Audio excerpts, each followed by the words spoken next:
Let's talk about common misconceptions for fractions and some of the teaching practices that might get us there. This one is students thinking of fractions as a shape to the point that they see these fractions and just think they're like a geometry thing, like they're shapes alone. This one is obviously from us over relying on this one visual of fractions.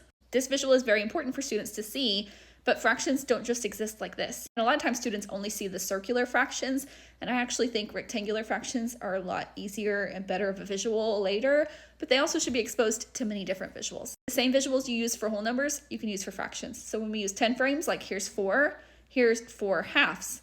You could even put fourths in there. It'd be 4 1/4 or quarters. You can count by fractions, all of that. You can do fractions on a number line just like you would with whole numbers. You can put fractions on a number line. You can do it with objects or sets, same like you would for whole numbers. You can do it for fractions. You can write them in different forms, like their word form and their expanded form. Same that you do for whole numbers, you can do for fractions. So all these different visuals we use for whole numbers, and we should